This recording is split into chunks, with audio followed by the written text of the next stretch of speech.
Hi everyone! I wanted to make a video to share the latest activity that I made for my AAC Teletherapy, which is basically just some shared book reading with prompts for questions that I would ask my students, and then their system is going to be built in this slides activity to give that visual cue. So there's a lot of different elements for everything I crammed into this activity. So first of all, you could use any book. Specifically, I was making a book for a student, or I was looking for a book for a student who's working on pronouns, which is something, as my caseload is all pre-K, so we do a lot of working on pronouns of she and he. And so I really love this book. My kids love this book too.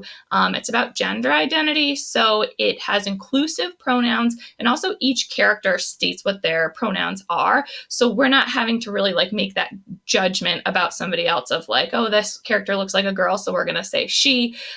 So I love this book for that. Now what I did was I took a YouTube video of somebody reading the book and I split it up into clips. So I would do one segment and then I put a question prompt, and then I have their system here. This is just a screenshot with a highlight of sort of the correct answer, whatever that character's pronouns were. So I like to have the questions written in here for two reasons. One is if I were to send this home to families and it's just sort of asynchronous, I'm not there reading it, then they have the questions already there for what I would do. I don't really have to explain how to use the book. It's all just built in. And then also I can find teletherapy to sometimes be overwhelming, and it's not as easy for me to think on my feet as it is when I'm in person. So I like to have these questions laid out, just makes it easier for me. I remember exactly what I was going to target. So the next piece here is how I integrated my AAC system, which of course I always like to put as many supports as I can right in one place. That's why I love Google Slides, so I'm not clicking around to different browsers. So I had this conversation with some folks on Instagram about helping the present communication partner with that wait time piece of really giving the wait time and not jumping in and giving the answer or modeling too soon or giving too many prompts. So what I did is, this is just a YouTube video. I'm going to show you how to make this whole thing. But here's a YouTube video that has just a 20-second countdown. I tried to make it really small and kind of subtle because I don't want it to be something that the AAC user notices. I don't want it to be like a time pressure thing you have to answer in 20 seconds. It's more for us and for the present communication partner to remind ourselves what 20 seconds looks like. Of course, it's not playing right now, but it will when I'm in present. That it's just sort of like a subtle countdown. And so if you can see that the AAC user is getting distracted by this or feeling pressure, then I probably would kind of just scrap it, or maybe use it for the first page or two, just to remind ourselves this is what 20 seconds really feels like. So a quick overview of what the whole book would look like, and then we'll talk about how I made it. So I just put the cover. This is, again, a YouTube video. I'll show you how I broke it up into clips. So this is the first 30 seconds of the book.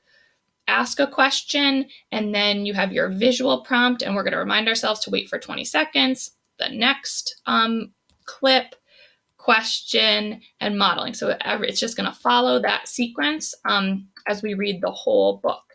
So as I said, the book is just a YouTube video. So what I did was, if you go insert video, I searched my video on YouTube and just inserted it. Then when you click on the video in your slide and you go to format options, video playback, this is where I watched the video and saw exactly where I wanted to start and stop. So this first clip goes from 26 seconds to 107. Then my next clip, I started right at 107 to where I wanted the next question to be. So I did the same thing to insert my timer. It's just a YouTube video. So I said insert video. And again, I searched YouTube. So this one I typed in 20-second timer, picked the one that I wanted. It inserted, and I just shrunk it down so it could be sort of that subtle reminder.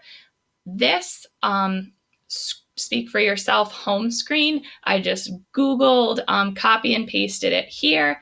Then my highlight, you can see it's on she, and then I moved it up to he and his. So what I did for that highlight And that's movable. So if there was another word that you wanted to highlight for the page, you could just move this icon around. So how I did that was insert shape.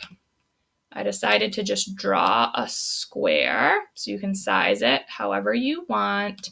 Here it usually comes with like a gray color, and I chose to make it transparent so I could see the button. I chose a bright highlighting color, and then I increased the weight of the border so that it was thicker and was a nice highlight. So you can see just sort of how I made this pretty quickly in Google Slides. I just said, I right-clicked and said duplicate slide, and then just sort of moved that highlighting piece around for each page. So it was pretty simple. You could do this with any book or activity and have your little timer here. You also, say you're in Boom Cards or something, could just have that timer opened in a separate browser window on YouTube to just kind of give ourselves that reminder to wait. And again, it's not for a reminder for the AAC user, it's a reminder for us as the people who are supporting.